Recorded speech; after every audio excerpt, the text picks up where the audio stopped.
Member from Coquitlam-Malardwell. Thank you, Honourable Speaker. I move the following motion. Be it resolved that this House call on the government to take immediate action that ensures all licensed and regulated care homes are meeting all government standards of care. Honourable Speaker, Hubert Humphrey once said that the moral test of government is how that government treats those who are in the dawn of life, the children, those who are in the twilight of life, the elderly, and those who are in the shadows of life, the sick, the needy, and the handicapped. This motion is about government taking responsibility for ensuring that those who are in the twilight of their life, are elderly, have a minimum standard of care in our province's care facilities. Members of this House will talk about those who built our province. We like to talk about our obligation to them as they built our economy. We like to talk about our obligation to them because they paid their taxes and they made British Columbia what it is today. We can all say these words, Honourable Speaker, but it is our actions that are the measure of our words. So let's talk about how we, the next generation, those of us who say that we are obligated to care and honour for our seniors, that we're obligated to respect them, how do we take action based on these words? So a few weeks ago, Honourable Speaker, the Seniors Advocate released an online directory of 292 publicly funded care facilities in the province. The directory is a comprehensive listing that has details such as size of facility, number of licensing complaints, kinds and amount of care services provided, and other details that families would find useful when their loved one is in residential care. This directory also lists the number of funded hours the care facility gets from this government.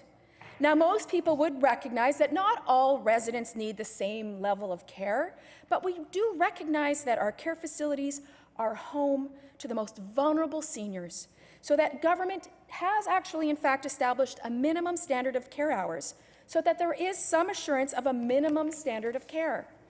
And this government has set a rate of 3.36 hours per resident per day to ensure that there are enough hands to do the work of caring for our seniors.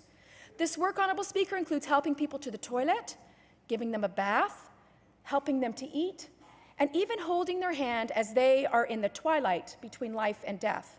And I can't imagine that there would be anyone in this House who did not think that this was the least we could do for our most frail seniors. Now, 3.36 hours of care per resident per day is a minimum standard, Honourable Speaker, a minimum standard. This is not a fully loaded model of care. This is a bare bones standard. So what has the directory revealed? Well, Honourable Speaker, it reveals that of the 292 publicly funded facilities in this province, 84% of them, or 232 of these facilities, are not even meeting the minimum standard of funding care for residents. So what does that mean for our residents? Well, in my community of Coquitlam-Mallardville, we have the Belvedere Care Home that only receives 2.78 hours of funding per resident per day, well below the minimum standard of care that has been set out by this government. So what it means, Honourable Speaker, is that there just aren't enough hands to do the work needed to help these seniors be comfortable. It means care providers have to move quickly so there's no time for soothing voices and smiles to care for our most frail and vulnerable citizens. It means that some residents will not get a bath when they need it. It means that some residents will not have someone chatting with them as they have their bedding changed. It means that some residents are left sitting on the toilet or in soiled clothing for an extended period of time because their care aide is busy with 6 or 7 other residents also needing assistance to the toilet. Honourable Speaker, some of the unintended consequences of insufficient staffing levels is that seniors with dementia are lashing out aggressively when staff don't have the time to slow down and soothe their fears or anxieties. As a result, we are seeing that more of our seniors are unnecessarily drugged in order to manage these aggressive behaviours. Honourable Speaker, it is called chemical restraint, and it's wrong. We are seeing aggression in ways we have never seen before. In the last 4 years in BC, 16 seniors have been killed by other seniors who suffered from dementia, and injuries are common among care home staff because of confrontations with violent patients.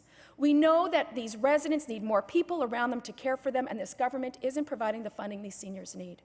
But government doesn't have to take my word for it. They can listen to Daniel Fontaine, the CEO of BC Care Providers Association. And his members represent about 60% of the government's contracted out beds. Mr. Fontaine said that home operators would be happy to provide 3.36 direct care hours, but the government just isn't funding those hours. So, Honourable Speaker, I'm asking this government to do the right thing and to take immediate action that ensures that all licensed and regulated care homes are meeting all government standards of care, including funding for these care facilities. Thank you, Honourable Speaker. Thank you, Member.